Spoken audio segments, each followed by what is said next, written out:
chers amis de la presse, au nom de tous les investisseurs, promoteurs miniers de la région de Kédougou, je tiens à m'exprimer aujourd'hui sur une situation qui touche profondément les acteurs du secteur minier, les investisseurs et par extension l'économie nationale. Nous faisons face à une situation lourde de conséquences, à savoir le décret présidentiel numéro 2024-1502 du 31 juillet 2024 suspendant les opérations minières semi-mécanisées au-delà de 500 mètres. Ce décret pris sans consultation préalable des parties prenantes met en péril des investissements conséquents et la stabilité socio-économique de régions entières, notamment celle de Kédougou. À ce jour, nous, promoteurs miniers et investisseurs, n'avons reçu aucune information officielle de la part des autorités compétentes, aucun dialogue, aucune initiative visant à fournir des clarifications sur cette décision ou à proposer des mesures d'accompagnement n'ont été entreprises. Cette rupture manifeste de dialogue opéré par l'État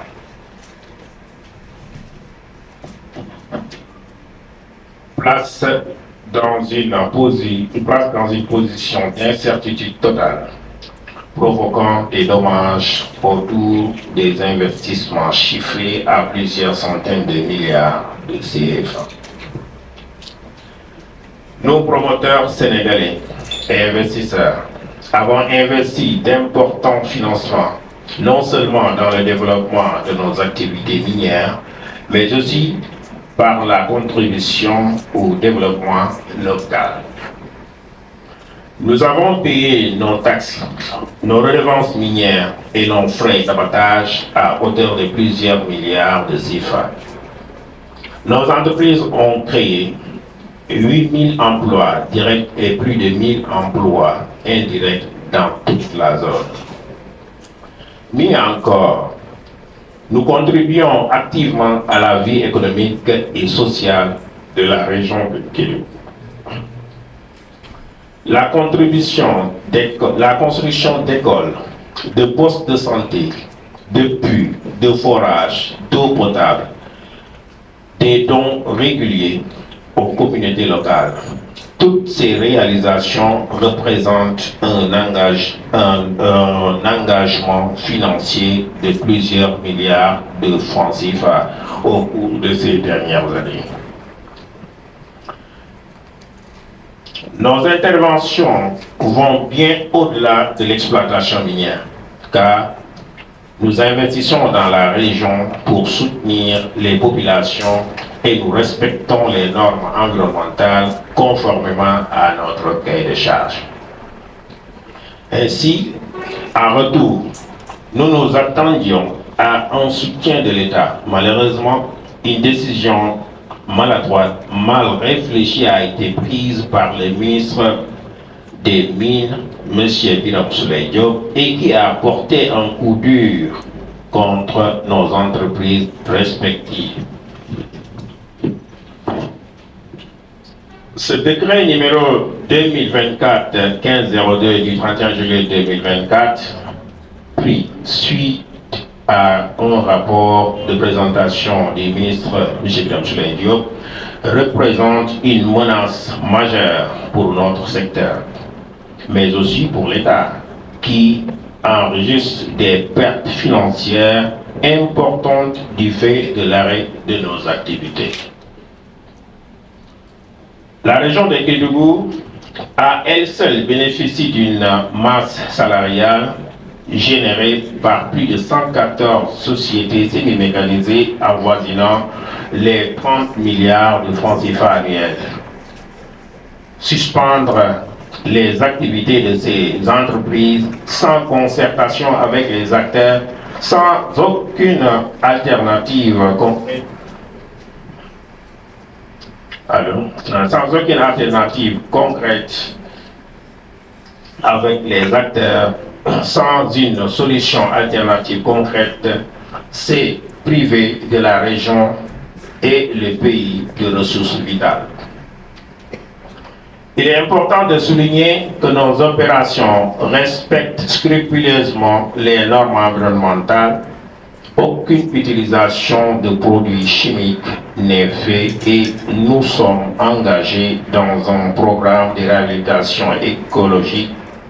Cependant, malgré tous ces efforts, nous restons sans interlocuteur, sans réponse de notre tutelle, sans soutien de notre gouvernement. Pire encore, nous subissons des persécutions de cette décision qui met en péril les entreprises en dépit de nos engagements auprès de nos partenaires financiers et techniques. Nous savons que les problèmes environnementaux qui affectent la région, notamment la pollution du fleuve Falémé, sont dus principalement à des pratiques illégales et anarchiques ou l'utilisation de produits chimiques dangereux comme le cyanure et le mercure est courante.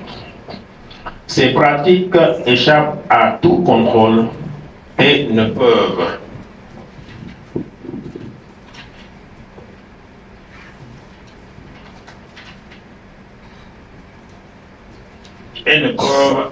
en aucun cas être comparées à nos méthodes d'exploitation qui sont conformes aux normes internationales et aux règlements en vigueur dans notre pays.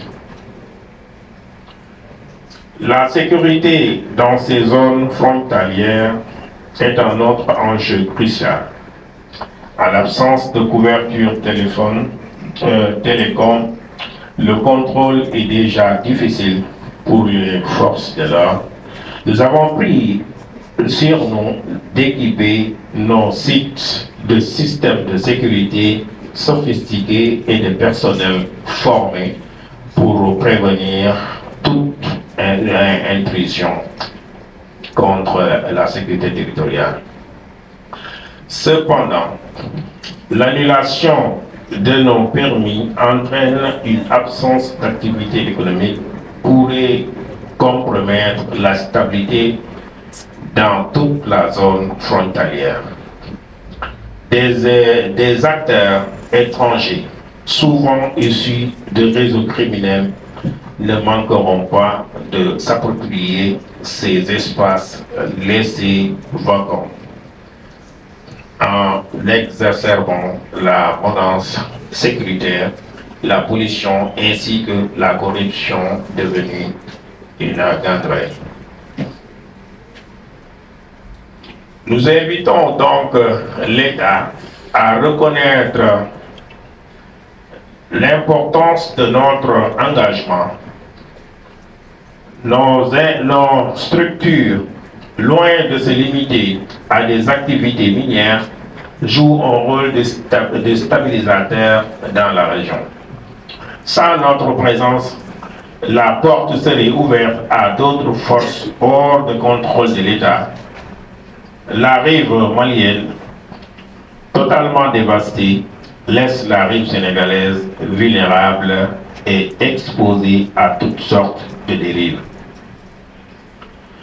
Nous avons la conviction que ce décret aura des conséquences catastrophiques, non seulement sur le plan environnemental, mais aussi sécuritaire et social.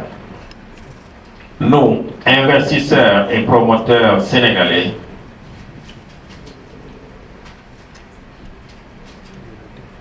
avons le sentiment d'avoir été abandonnés. Aucun dialogue n'a été ouvert. Aucune solution alternative ne nous a été proposée. Nous sommes dans une impasse qui nécessite une intervention urgente de l'État pour sauver nos entreprises. Mesdames et messieurs, notre engagement va au-delà de la simple rentabilité. Nous avons à cœur le développement durable du secteur de cette région, la protection de l'environnement et la sécurité des populations locales.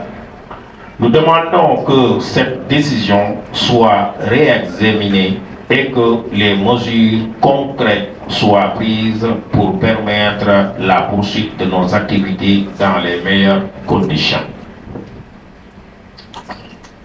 Comment pouvons-nous concevoir qu'en 2024, des investisseurs nationaux et étrangers qui ont placé leur confiance dans notre pays et contribuent à générer des revenus substantiels pour l'État et la région de Kédougou soient ainsi dessus et abandonnés?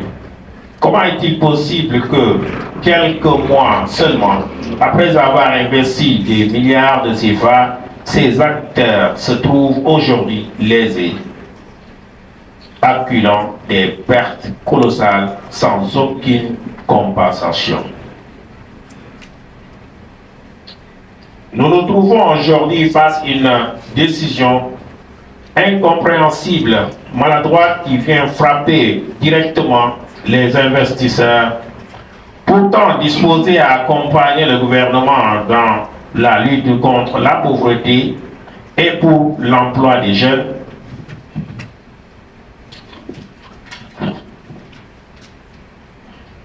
Nous invitons le gouvernement à revoir ce décret présidentiel pris sans concertation, sans évaluation des impacts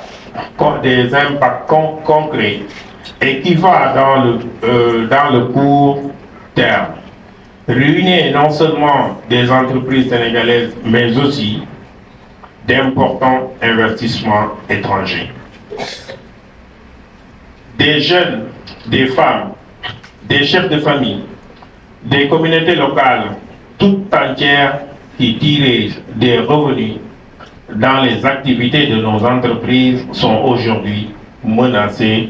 Et au lieu de protéger cette région déjà fragilisée, de renforcer son développement, cette décision fragilise le justice social et écosystème économique dans cette zone défavorisée. Ce sont des populations de Kédougou qui subissent les premières des conséquences désastreuses de cette décision. Aujourd'hui, ces entreprises minières sont menacées de faillite.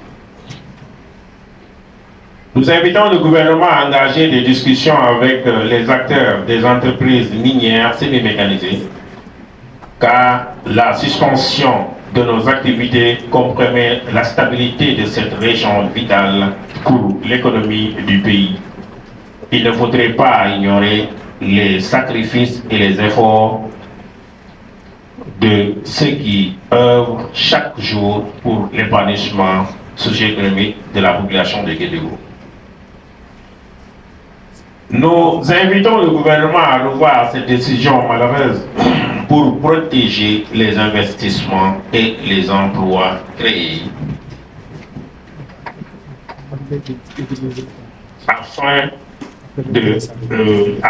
Nous sollicitons une audience avec le président de la République, M. Bassirou Diomaye Diakhar Faye, et le Premier ministre, M. Ousmane Sonko, pour trouver une solution urgente à ce problème qui a assez duré. J'espère vivement que notre appel sera entendu.